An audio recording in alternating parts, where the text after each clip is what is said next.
Welcome student. तर पहा, आधीच्या लेक्चरमध्ये आपण इपिथेलियल टिश्यू शिकायला सुरुवात केली होती. इपिथेलियल टिश्यू मध्ये सिंपल इपिथेलियम आपण शिकायला सुरुवात केला होता आणि सिंपल इपिथेलियमचे टाइप्स तुम्हाला सांगितले होते. किती प्रकार त्याच्यात आपण अभ्यासले, आपण एक जस्ट रिव्हिजन करू आणि नंतर पुढे जाऊ. तर त्याच्यामध्ये पहिला आपण कंप्लीट केला तो स्क्वामस इपिथेलियम कंप्लीट केला. त्याच्यानंतर क्युबॉइडल इपिथेलियम आपण कंप्लीट केला. त्याच्यानंतर कॉलमनार इपिथेलियम आपण शिकलो. नंतर सिलिएटेड इपिथेलियम आपण कंप्लीट केला. नंतर ग्लँड्युलर इपिथेलियम आपण कंप्लीट केला. आणि ह्या सगळ्यांचं आपण काय काय कंप्लीट केलं तर सगळ्यांचं लोकेशन, सगळ्यांचं स्ट्रक्चर आणि सगळ्यांचं फंक्शन इथपर्यंत आपण कालच्या लेक्चरला आलेलो आहोत. आता इपिथेलियल टिश्यू मध्ये सिंपल इपिथेलियम मधून अजून दोन टाईप आहेत आणि ते आजच्या लेक्चरला आपण कंप्लीट करणार आहोत. म्हणजे आजच्या लेक्चरला आपला सिंपल इपिथेलियम अभ्यासून पूर्ण होईल. ठीक आहे. मग पहा, आजच्या लेक्चरमध्ये जो काही पुढचा टाईप आहे साधारणतः त्याला आपण 6वा म्हणूया. तर हा जो 6वा टाईप आहे त्याला आपण म्हणतो सेन्सरी इपिथेलियम. 6वा कुठला टाईप आहे? Sensory epithelium.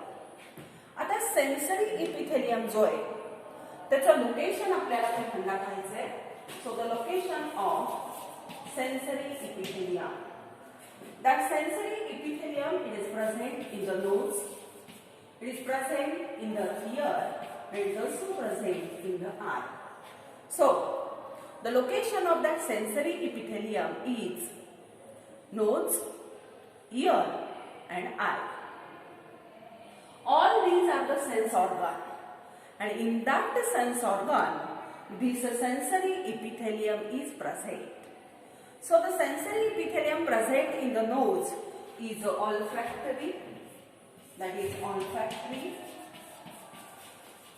The sensory epithelium which is present in the ear, that is known as the auditory hair cell, that is known as the auditory hair cell. And the sensory epithelium which is present in our eyes, that is known as a photoreceptor cell. Location आपण शिकतो आणि location मध्ये मी तुम्हाला सांगितलं की हा sensory epithelium कुठे present असतो. तर त्याचं लोकेशन आपण पाहिलं की तो आपल्या नाकामध्ये आहे, तो आपल्या कानामध्ये आहे आणि तो आपल्या डोळ्यामध्ये पण आहे. सगळा सेन्सरी इपिथेलियम. मग हे नोज, इयर, आईज हे काय झालं ते आपले सेन्स ऑर्गन झाले. बरोबर आहे. सेन्स ऑर्गन तुम्हाला कळतात की ज्याच्यामुळे आपल्याला ज्ञान मिळतं. कसलं ज्ञान मिळतं? काही चेंजेस वगैरे झाले असतील तर त्याचं. आता नाकामध्ये जो सेन्सरी इपिथेलियम प्रेझेंट आहे त्याला आपण म्हणतो ऑल्फॅक्टरी इपिथेलियम. कानामध्ये जो प्रेझेंट आहे तो असतो ऑडिटरी हेअर सेल्स असतात.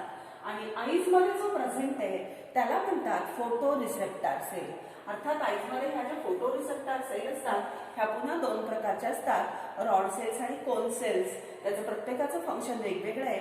इतकं काही डिटेलमध्ये आज आपण जाणार नाही, पण एवढंच फक्त लक्षात ठेवा की sensory epithelium present in the nose is known as a olfactory. The sensory epithelium which is present in the ears, that is known as auditory hair cells, and the sensory epithelium which is present in the eyes, that is known as a photoreceptor cell. हे झालं त्याचं location. आता location झाल्यानंतर पुढचा point आपला नेहमीचा अभ्यासाचा असतो आणि तो पॉइंट असतो म्हणजे त्याचं स्ट्रक्चर. तर आपल्याला ह्याचं स्ट्रक्चर शिकायचं आहे. Now the structure of sensory epithelium. मग पहिला पॉइंट पहा काय सेन्सरी इपिथेलियमचा.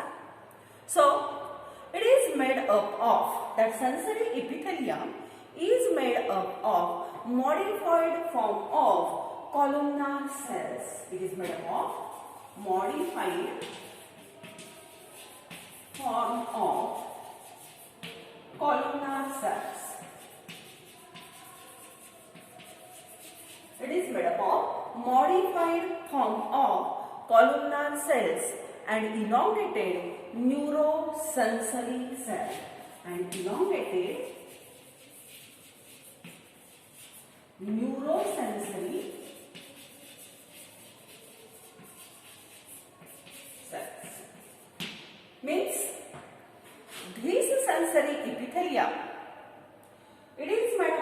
columnar epithelial cells.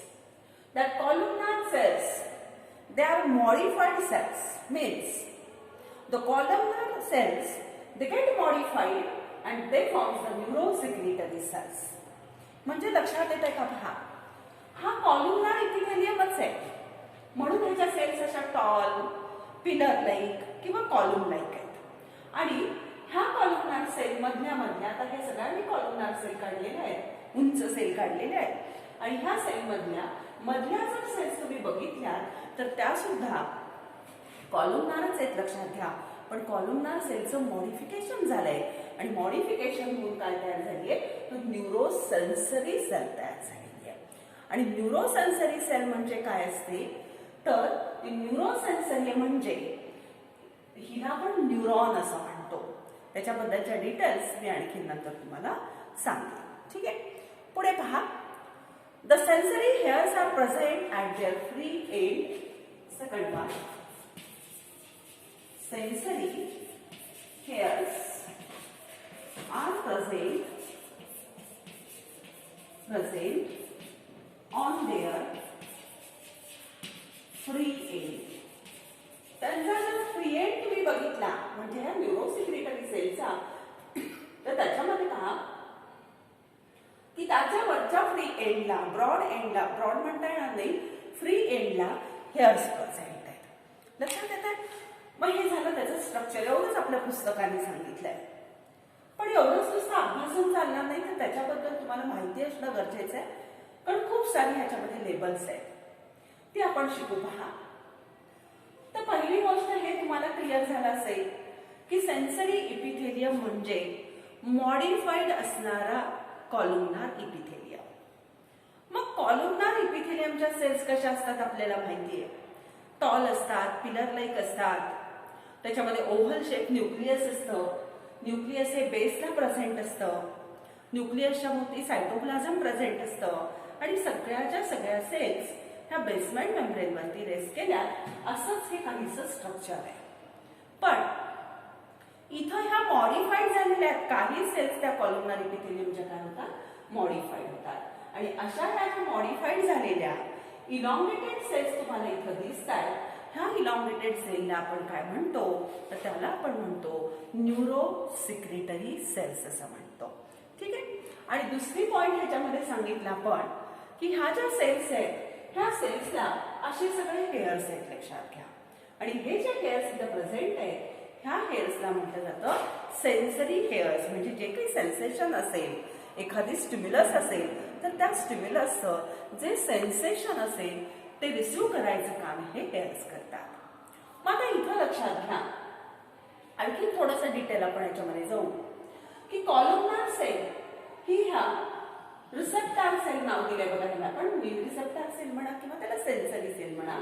तर ह्या सेन्सरी सेलला ही कॉलमनार सेल काय करते, सपोर्ट करणारी सेल आहे. So the columnar cells which are present in the sensory epithelium, they are supportive in function. मग त्या न्यूरॉनला, त्या न्यूरोसेन्सरी सेलला ती काय करते, तर सपोर्ट देत आहे. त्याच्या भोवती प्रेझेंट असणाऱ्या ह्या कॉलमनार सेल्स त्याला सपोर्ट देत आहे. ठीक आहे. माझा पुढचा पॉइंट पहा, थोडासा मी इथं तुम्हाला सांगेन आणखी तो असा की आता ह्या डायग्राम मध्ये आणखीन काही नावं तुम्हाला दिलेली आहेत. पण न्यूरोसिक्रेटरी सेलचा विचार करताना लक्षात घ्या, न्यूरॉन जो असतो, न्यूरोसिक्रेटरी नर्वस सिस्टीमची सेल.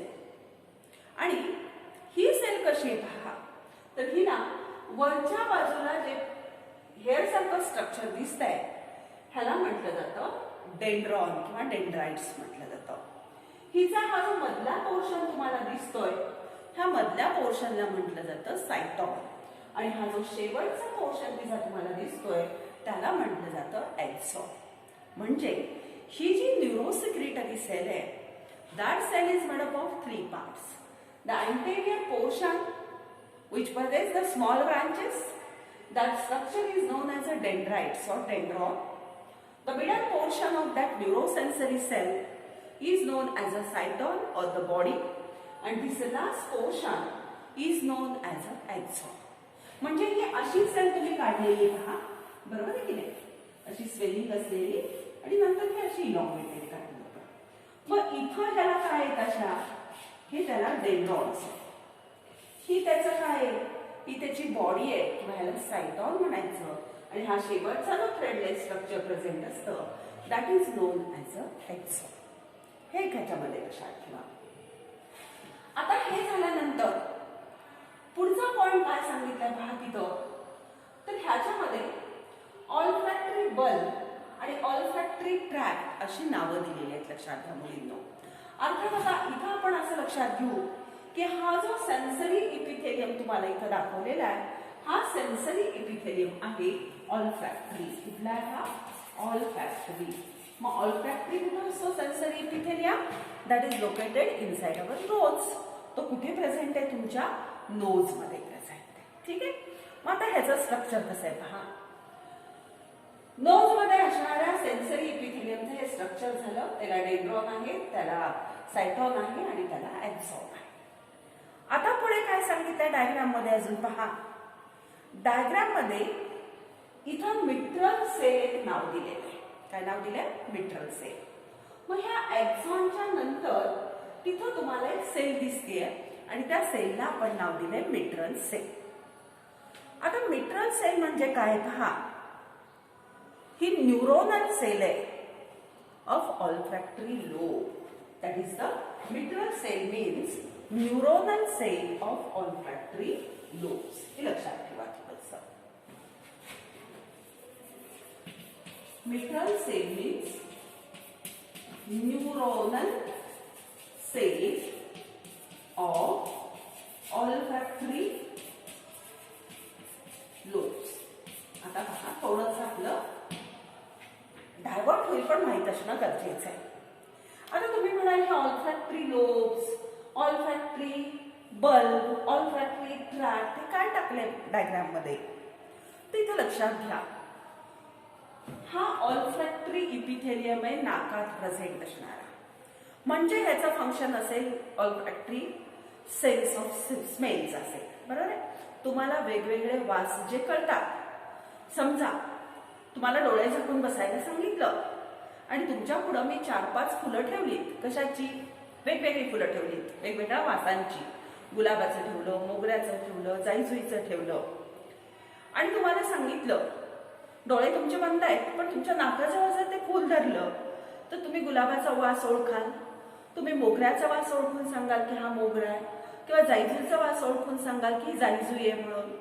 हे कशामुळं, तर तिथं असणारे जे काही तुमचे ह्या सेन्सरी इपिथेलियम आहे नाकामध्ये असणारा, तर तो सेन्सरी इपिथेलियम ती स्टिम्युलस रिसीव्ह करणार आहे.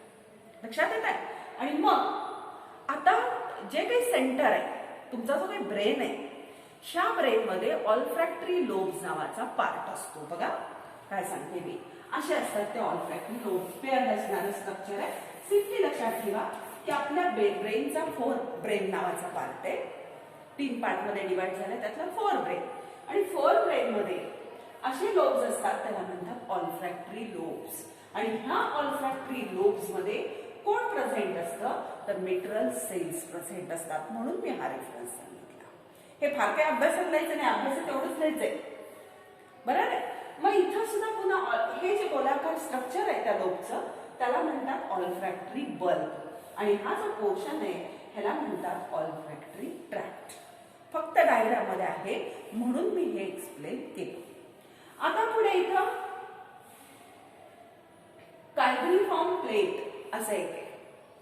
आता ही कायब्रिफॉर्म प्लेट म्हणजे काय हे थोडंसं लक्षात घ्या. That is a part of ethmoid bone. तुमचं जे नाक आहे ह्या नाकाजवळ एक बोन असतं, स्कल बोन, त्याला आपण इग्मॉइड बोन म्हणतो. आणि हा इग्मॉइड बोनच्या जवळ प्रेझेंट असणारा तो एक फोस आहे. लक्षात घ्या, पार्ट आहे म्हणा सिम्पली. तर त्याला म्हणतात कायब्रिफॉर्म प्लेट. कारण हे स्ट्रक्चरच कुठे आहे म्हणून सांगितलं मी, ब्रेनच्या व्हेंट्रल साईडला प्रेझेंट आहे ऑल्फॅक्टरी लोब्स. आणि मग तिथंच जवळपास कोड असतं, तर ही कायब्रिफॉर्म प्लेट असते. म्हणून डायग्राम मध्ये ते नाव तुमच्या अभ्यासाला दिलेलं आहे. लक्षात येते हे. मग हे झालं त्याच्याबद्दल. आता थोडंसं फंक्शन एक्सप्लेन करताना थोडा पुढचा पार्ट अजून मी एक्सप्लेन करते तो असा पहा. ठीक आहे, आम्हाला हे डायग्राम मधली नावं तर कळली. मग इथं मी काय केलं, हा ऑल्फॅक्टरी बल्ब दाखवला तुमच्यासाठी. हा बल्ब म्हणजे हा सोलर पोर्शन आणि मग त्याच्यामध्ये कोण प्रेझेंट आहे, मिटरल सेल प्रेझेंट आहे.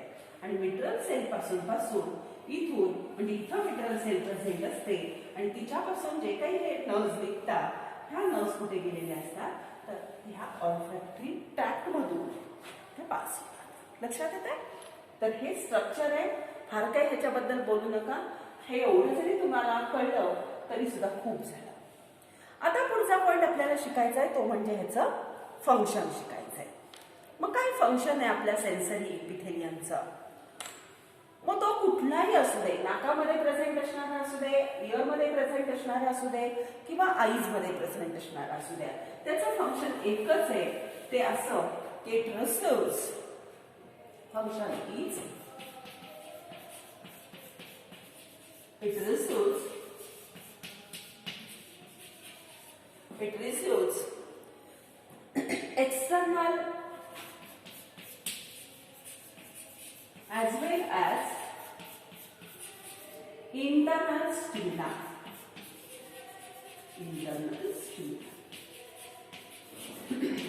हे एक्झाम्पल याचं फंक्शन कसं आहे पहा.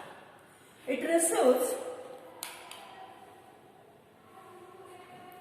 External as well as internal stimuli. External आणि इंटरनल स्टिम्युलाय रिसीव्ह करायचं काम हा करतो. बरोबर आहे की नाही. बाहेरच्या बाजूने येणाऱ्या स्टिम्युलस आणि आतल्या बाजूने येणाऱ्या स्टिम्युलस हा रिसीव्ह करतो. म्हणजे काय पहा, आता आपण नाकाचंच फंक्शन घेऊयात इथं पुन्हा, कारण तो ऑल्फॅक्टरी आहे, नाकातला सेन्सरी एपिथेलियम आहे. मग नाकामध्ये तुम्हाला माहिती आहे हा प्रेझेंट आहे. आता मगाशी सारखं तुम्हाला कशाचा वास जर समजा दिला तर तुम्ही आयडेंटिफाय करता, ओळखून सांगता. गुलाबाचा वास आहे, मोगऱ्याचा वास आहे, एखाद्या उदबत्तीचा वास सांगता, परफ्यूमचा वास तुम्ही सांगता. हे कसं कळतं तुम्हाला पहा. तर तो जे काही स्मेल असतो, हा स्मेल पहिल्यांदा कोणाला कळतो तर ह्या डेंड्रॉनला कळतो. लक्षात घ्या. हा डेंड्रॉन तो स्मेल रिसीव्ह करतो. ह्या डेंड्रॉनने तो स्मेल रिसीव्ह केला की तो स्मेल जातो तुमच्या ह्या सायटॉनला. कुठे जातो, सायटॉनला जातो. आणि सायटॉन कडून पुन्हा तुमच्या ह्या एक्झॉनला येतो.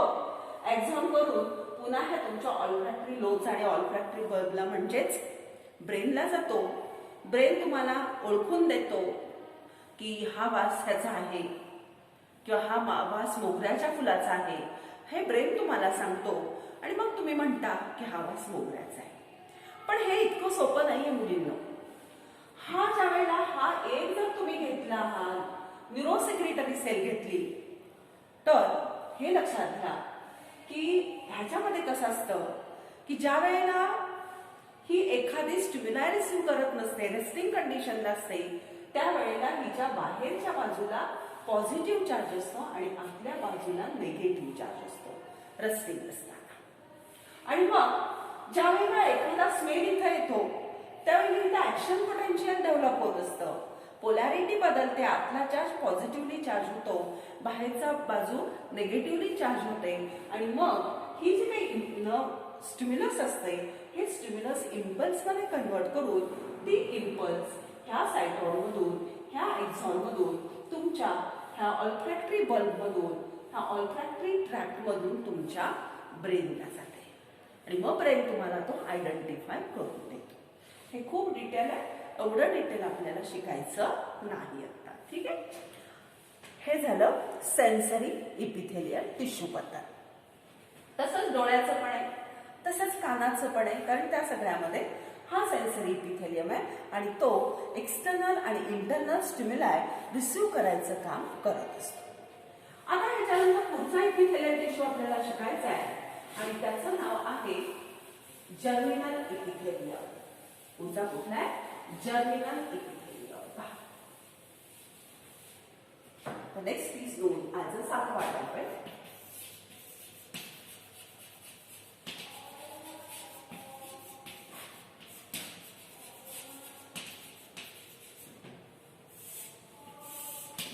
आता सेन्सरी इपिथेलियमची आपल्याला गरज नाहीये.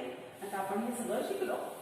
आता काय करायचं आपल्याला, जर्मिनल. सातवा प्रकार आहे सिंपल इपिथेलियमचा. ठीक. आता germinal epithelium, first of all the location. The location of germinal epithelium is present in the inner lining of seminiferous tubule and inner lining of ovary. Inner lining of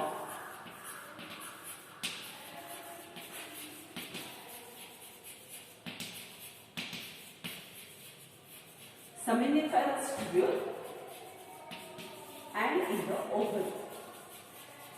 आता लक्षात घ्या, हे काहीच आपल्याला माहित नाही कारण आपण मेल फिमेल रिप्रोडक्टिव्ह सिस्टीमच अजून शिकलेलो नाहीये. Inner lining of seminiferous tubule म्हणजे काय, तर मेल मध्ये टेस्टीज असतात. लक्षात घ्या मुलींनो, मेल मध्ये काय असतात, टेस्टीज असतात. मेलच्या बॉडीमध्ये टेस्टीज आहेत आणि टेस्टीज ह्या अशा ओव्हल शेपच्या असतात. ठीक आहे. ह्या टेस्टीजचा जर तुम्ही ट्रान्सव्हर्स सेक्शन घेतला, आडवा छेद घेतला, तर तुम्हाला त्याच्यामध्ये हे असं स्ट्रक्चर दिसतं गोलाकार. किंवा सिंपली मी अजून असं सांगेन की ह्या ज्या टेस्टीज आहेत, प्रायमरी सेक्स ऑर्गन म्हणतात त्याला मेलचा, फक्त मेलमध्येच टेस्टीज असतात लक्षात ठेवा.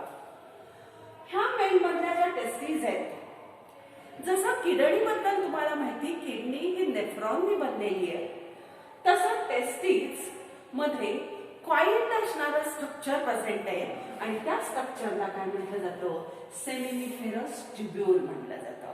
म्हणजे आता लक्षात आलं असेल की testes are made up of seminiferous tubules.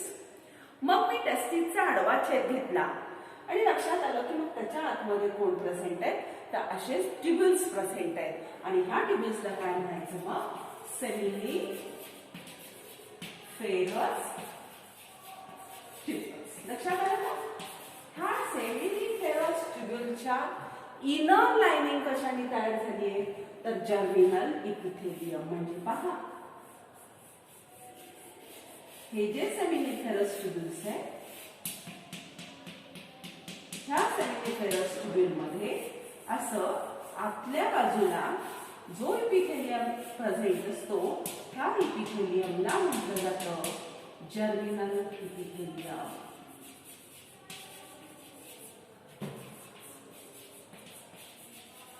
ठीक. So they are present in the testes or inner lining of seminiferous tubule. The male testes, they are made up of number of coiled structure known as the seminiferous tubules, and inside that seminiferous tubule the germinal epithelium is present, that is the location. हे झालं mail बद्दल. आता फिमेलच्या बॉडीचा आपण थोडासा विचार करू. फिमेलच्या बॉडीमध्ये इनर लाइनिंग ऑफ ओव्हरी म्हणलेलं आहे त्यांनी. मग फिमेल आहे, फिमेलच्या बॉडीमध्ये काय प्रेझेंट असते, ओव्हरी प्रेझेंट असते. बरोबर की नाही? जसं प्रायमरी सेक्स ऑर्गन मेलचा टेस्टीज आहे, तसं फिमेलचा काय आहे, ओव्हरी आहे. ही ओव्हरी अशी अल्मोंड शेपची असते. लक्षात घ्या, ओव्हरी कशी असते, अल्मोंड शेपची ओव्हरी असते. आणि ह्या अल्मोंड शेप दोन ओव्हरी असतात फिमेलला, राईट साईडला एक आणि लेफ्ट साईडला एक. ही अशी बदामाच्या आकाराची अल्मोंड शेपची ओव्हरी आहे, ओव्हल शेपची ओव्हरी आहे. आणि ह्या ओव्हरीच्या आतल्या बाजूला कोण प्रेझेंट असतो, तर ह्या आतल्या बाजूला सुद्धा हा सगळा जर्मिनल इपिथेलियम प्रेझेंट आहे. हा कोण आहे, जर्मिनल इपिथेलियम. म्हणून त्याचं लोकेशन दिलंय inner lining of seminiferous tubule of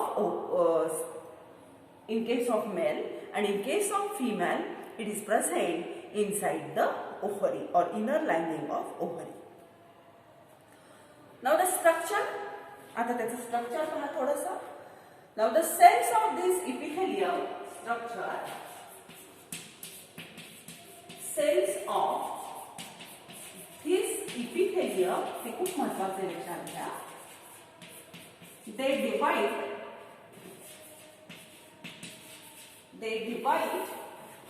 meiotically. meiotically